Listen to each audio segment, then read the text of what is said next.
Lembaga Poltreking merilis survei kepuasan publik terhadap kinerja pemerintah Jokowi Ma'ruf Amin. Dalam survei terbaru ini, tren kepuasan kinerja pemerintah Joko Widodo dan Ma'ruf Amin mengalami kenaikan di atas 70%. Survei dilakukan pada 21 hingga 27 November 2022 dengan total 1.220 responden. Metode pengambilan sampel dilakukan secara acak.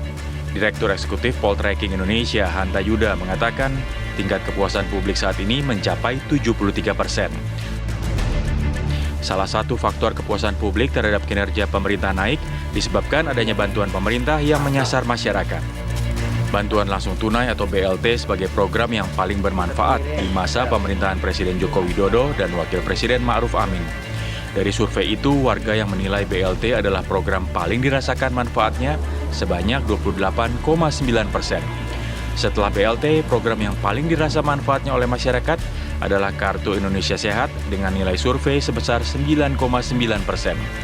Kemudian program pembangunan jalan tol atau jalan trans dengan 7,8%, program Kartu Prakerja 7,5%, dan kelima yaitu program Kartu Indonesia Pintar 6,2%.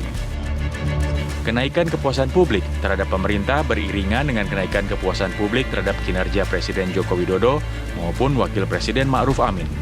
Tingkat kepuasan terhadap kinerja Presiden saat ini mencapai 73,5%. Sementara tingkat kepuasan publik terhadap Ma'ruf Amin mencapai 64,7%. Tim TV One mengabarkan. Sekarang fokus apa? Puasannya?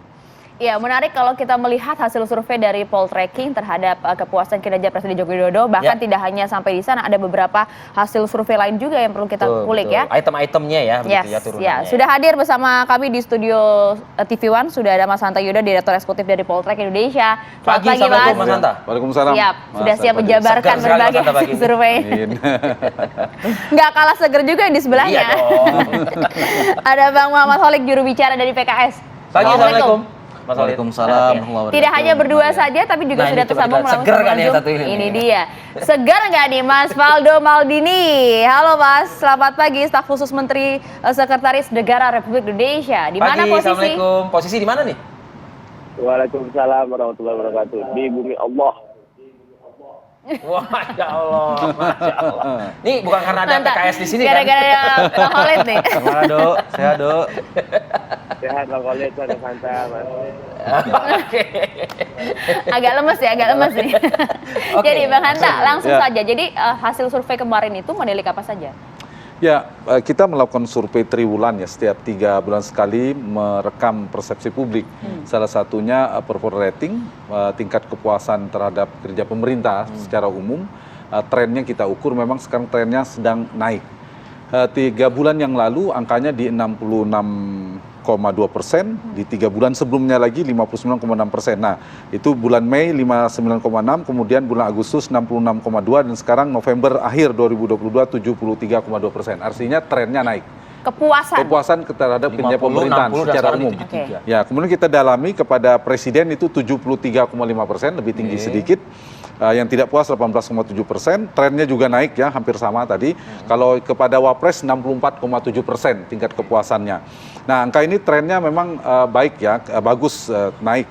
Dari beberapa bidang kita dalami, hampir semua bidang, pendidikan, kesehatan, sosial budaya, pertahanan, keamanan, politik, dan stabilitas nasional di angka lebih di atas 70%. Artinya puas ada ya 70 ya sampai 78%. Tapi ada 2 bidang yang masih di bawah 70%. Bidang ekonomi 64,5% dan penegakan hukum yang paling rendah 62,9%. Ini selalu 2 bidang yang paling bawah. Tapi artinya masih di atas 50% sebenarnya. Iya, lumayan. Yang lain tapi di atas 70%. Nah, yang menarik juga kita mendalami apa penilaian positif ya yang mempengaruhi terhadap persepsi publik yang positif, kemudian puas pada kinerja pemerintah. Kita tanyakan yang paling tinggi 23,4% itu program bantuan pemerintah yang mempengaruhi. Kemudian dengan segala macam namanya lah. Iya, kemudian juga di data kita pembangunan proyek nasional di daerah juga berpengaruh 9%. Pemberitaan di media yang positif juga 8,6%. Pemberitaannya Mas Arief dan kawan-kawan juga berpengaruh. Kunjungan kerja para menteri 7,3 dan kunjungan presiden juga sama. Nah, yang juga kita dalami program kerja yang paling bermanfaat yang dianggap publik memang nomor 1 BLT, bantuan langsung tunai, kartu Indonesia Sehat yang kedua 9%, kalau BLT itu hingga 28,9%, pembangunan tol 7,8%, kartu prakerja 7,5%, kartu Indonesia Pintar 6,2%. Itu. Kemudian juga ini juga penting saya kira persoalan yang keberhasilan, dianggap keberhasilan pemerintah itu yang paling tinggi tingkat kepuasannya pembangunan infrastruktur. Dan yang paling rendah ada 2, penurunan angka pengangguran dan mengendalikan harga kebutuhan pokok. Lagi-lagi isu ekonomi yang paling bawah ya, 56%. Tapi infrastruktur jalan itu paling tinggi, dianggap sebagai keberhasilan, 74%. Mas Hanta, tapi kan seharusnya kalau kita bicara singgung ekonomi ya, itu kan sebetulnya kan bisa semua terkait dong Mas ya seharusnya ya. Contoh aja misalnya infrastruktur. Waduh, lalu lintas, peredaran sembako, lalu juga sandang pangan, dan lain sebagainya. Lalu juga bantuan langsung itu kan dampaknya juga ke perekonomian juga kan begitu.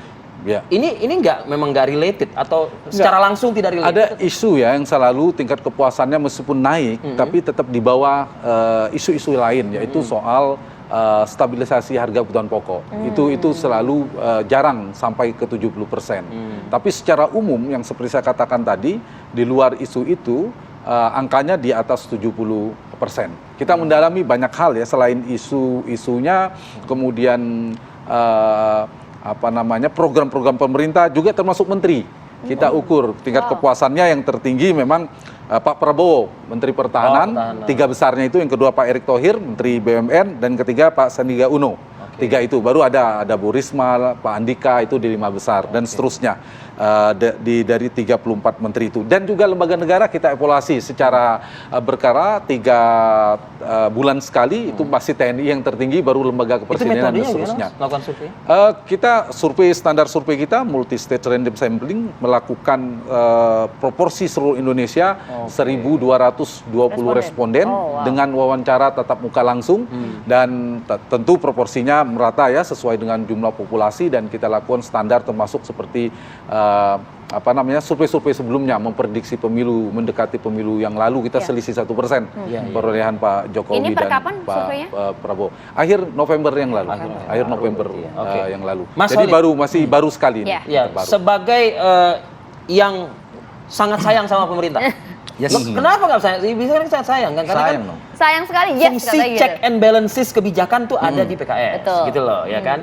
Tapi jangan ditinggalin ruangan, ya kan? Itu yang kemarin, bukan di sini beda. Itu gimana catatan dari poltreking ini? Iya, saya pikir begini, dalam melakukan evaluasi kinerja pemerintah itu, survei itu salah satu metodologi saja. Memang ada namanya approval rating.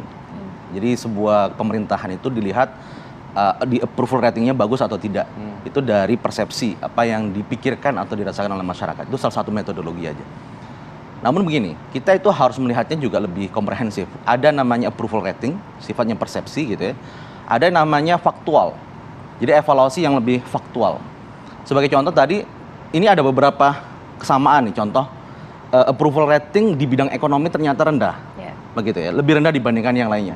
Approval rating di bidang penegakan hukum juga rendah, 60-an sekian persen di bawah yang lainnya.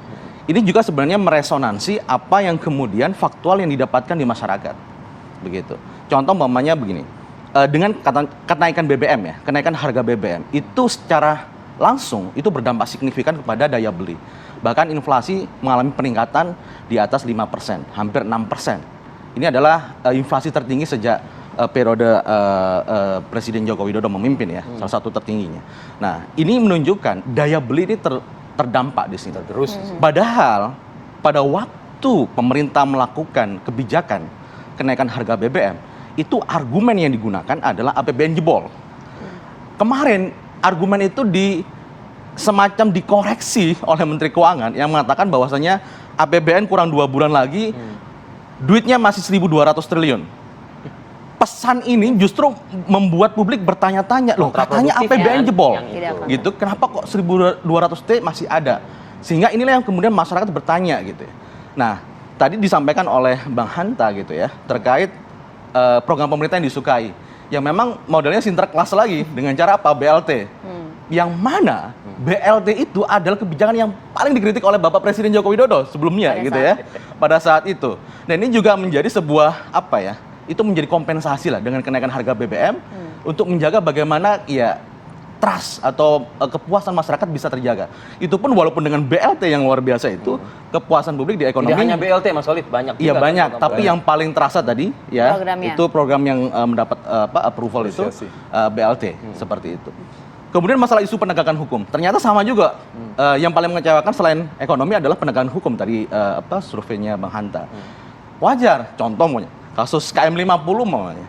Itu pasti publik bertanya-tanya itu terkait penyelesaian KM 50. Terakhir Kanjuruhan, kemudian skandal Sambo, judi online dan sebagainya yang setiap hari kita dengar ya. Sehingga itu persepsi apa yang terjadi dengan realitas faktualnya agak mirip. Makanya sulit mencapai 70%, tembus 70% itu ya. Jadi ini yang kemudian harus kita lihat nih. Yang menarik juga itu masalah pendidikan ya. Pendidikan tinggi ya? Paling tinggi. Paling tinggi.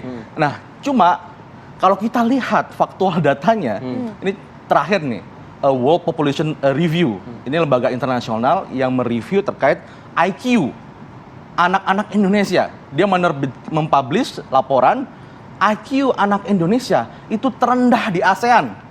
Satu tingkat di atas Timor Leste. Ini faktualnya begini ya, kalau kita bicara result based atau evidence based, secara komparatif, secara perbandingan, kita harus melihat faktual ini. Nah, bisa jadi secara persepsi bagus, tapi faktualnya ada pekerjaan rumah yang luar biasa. Bank Dunia katakanlah memberikan laporan apa coba?